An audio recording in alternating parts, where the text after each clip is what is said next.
Hi there, it's Mr. Jonathan with the Osceola Library System, and welcome to Summer Learning. This year, our Summer Learning program has 3 parts. We have live virtual programs every Tuesday and Thursday at 2 o'clock. You can go to osceolalibrary.org//summer learning so that you can see our calendar of events, and also from there you can join our Beanstack reading challenge. That's the second part of our summer learning activities. You can earn points by reading and logging how much you're reading, and also by entering the secret code that you get by attending our live virtual programs. The third part of summer learning is that we have activity packs so that you can follow along with the activities we'll be doing during the programs. You can pick up the activity packs for next week's programs right now by going to any of our Osceola Library branches. Today, we're going to be talking about the Frog Prince.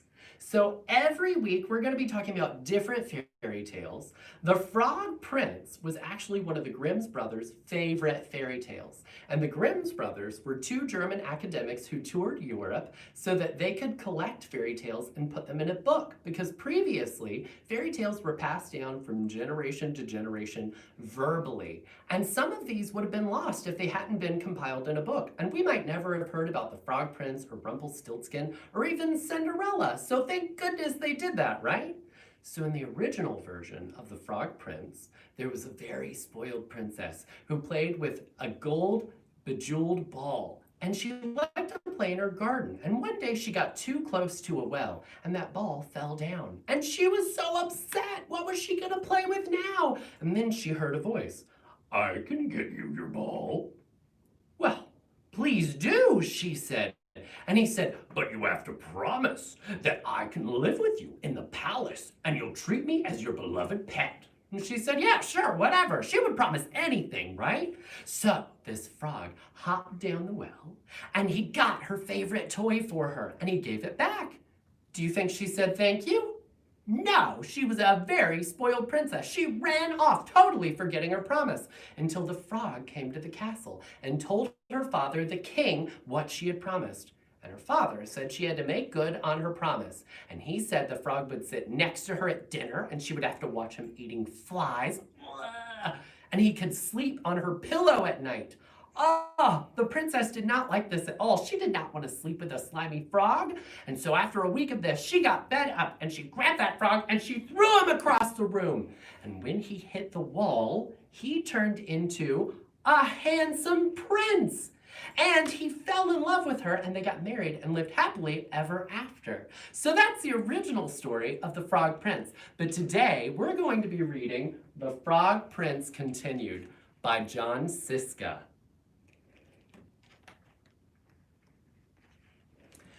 The princess kissed the frog. He turned into a prince and they lived happily ever after. Well, let's just say they sort of lived happily for a long time.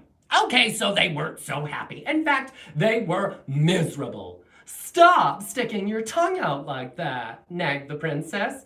"How come you never go down to the pond anymore?" whined the prince. The prince and the princess were so unhappy they didn't know what to do. "I would prefer that you not hop around on the furniture," said the princess, "and it might be nice if you got out of the castle once in a while to slay a dragon or a giant or whatever."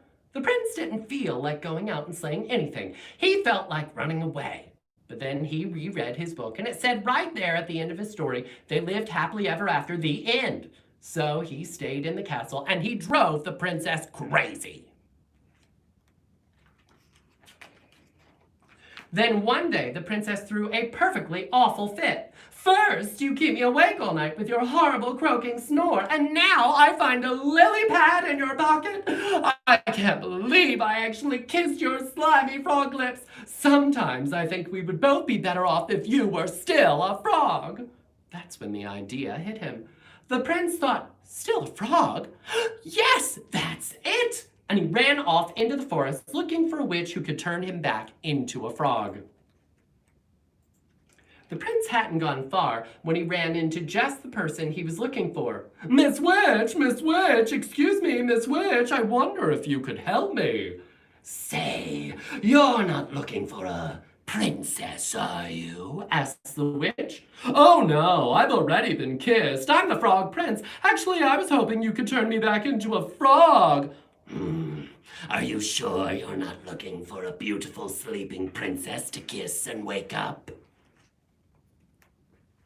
Oh, no, I'm the frog prince. That's funny, you don't look like a frog. Well, no matter, if you're a prince, and I'll have to cast a nasty spell on you.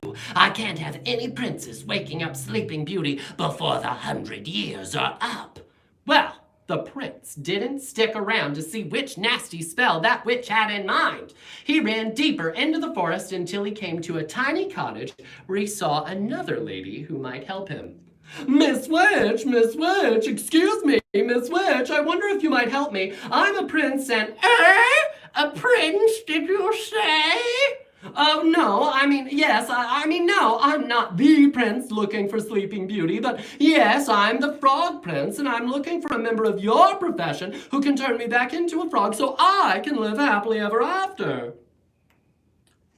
Frog prince, you say? That's funny. I thought frogs were little green guys with webbed feet. Well, no matter if you're a prince, and I can't have any princes rescuing Snow White. So here, eat the rest of this apple.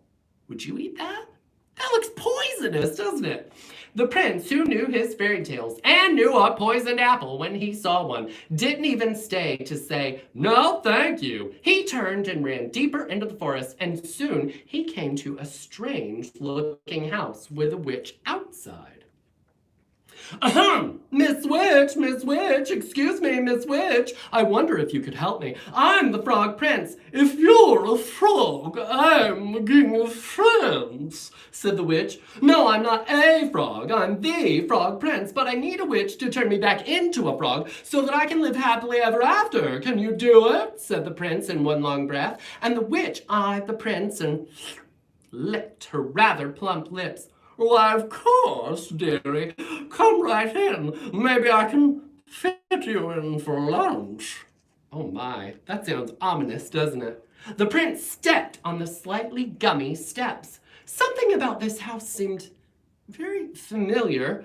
He broke off the corner of the windowsill and tasted it. Gingerbread. I hope you don't mind my asking, Miss Witch, but do you happen to know any children by the name of Hansel and Gretel? Why, yes, Prince darling, I do. I'm expecting them for dinner. Well, the prince, who, as we said, knew his fairy tales, ran as fast as he could deeper into the forest, and soon he was completely lost. He saw someone standing next to a tree, and the prince walked up to her, hoping she wasn't a witch, for he had had his fill of witches. Madam, I am the Frog Prince. Could you help me? Oh gosh, do you need it? Said the fairy godmother. You're the worst looking frog I've ever seen. No, I'm not a frog. I'm the Frog Prince, said the Frog Prince, getting a little annoyed. And I need someone to turn me back into a frog so I can live happily ever after. Well, I'm on my way to see a girl in the village about going to a ball, but I suppose I could give it a try. I've never done frogs before, you know. And with that, the fairy godmother waved her magic wand and turned the prince into a beautiful carriage. The prince couldn't believe his rotten luck. The sun went down, the forest got spookier, and the prince became more and more frightened. He's all alone. Now he's a carriage. Oh, what an idiot I've been. I could be sitting at home with the princess living happily ever after, but instead I'm stuck here in the middle of this stupid forest turned into a stupid carriage, and now I'll probably just rot and fall apart and live unhappily ever after. Well, the prince thought these terrible, frightening kinds of thoughts, and a few worse too awful to tell, until far away in the village the clock struck midnight. The carriage instantly turned back into his former prince self and ran by the light of the moon until he was safe inside his own castle. Where have you been? I've been worried sick. You're 7 hours late. Your dinner is cold. Your clothes are a mess, said the princess. The prince looked at the princess, who had believed him when no one else in the world had. The princess who had actually kissed his slimy frog lips. The princess who who loved him. And the prince kissed the princess, and poof, they both turned into frogs, and they hopped off happily ever after. The end. Excellent listening. And now we're going to do an activity that talks about the frog life cycle. Don't forget, you can pick up activity packs at your local library branch to follow along with us. We have activity packs available for next week's activities already. So a frog starts off as an egg. And once this egg is fertilized, it becomes an embryo. And what hatches out is a tadpole. It looks almost like a fish, doesn't it? It has a tail, and it doesn't have any legs. But as the frog eats and gets stronger and bigger, he gets 2 little legs, bink, bink. And he still has his little tail. And then what comes next is he gets 2 more legs. So now he has 4 legs, right? But he still has his tadpole tail. And over time, this gets smaller, and what we have is a froglet. See how he has only a little tail now? And he doesn't look like a fish anymore, but once that tail goes away, you have an adult frog. And he can actually leave the water to go catch food or hang out on the shore, right? So to help us remember the life cycle of a frog, in your activity pack, we have our frog body, we have a little frog mouth, we have some eye stickers, and then we have a sheet with little semicircles that tell us the life cycle of our frog. So I've already cut mine out. And what you'll need at home is you're gonna need a stapler, you're gonna need some glue, and you're gonna need scissors so that you can do some cutting. So I've cut mine out. I'm gonna take my little frog mouth. I'll make sure they're in order. I have eggs, tadpole, tadpole with 2 legs, tadpole with 4 legs, froglet, and our adult frog. I'll stack those on top of one another, and I'll take my little mouth, and I'll get them all to the edge like this, right? And I'm going to staple. Here we go. 1.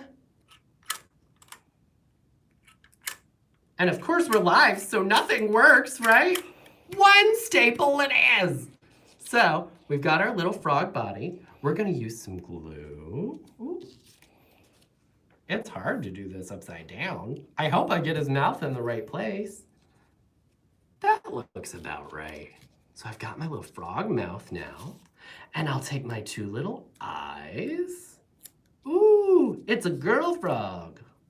Here we go. 1, 2, and you know what? I think he needs maybe a little smile. So I'll color a little mouth and some cheeks, and then a little nose. Boop, boop, and some spots, right?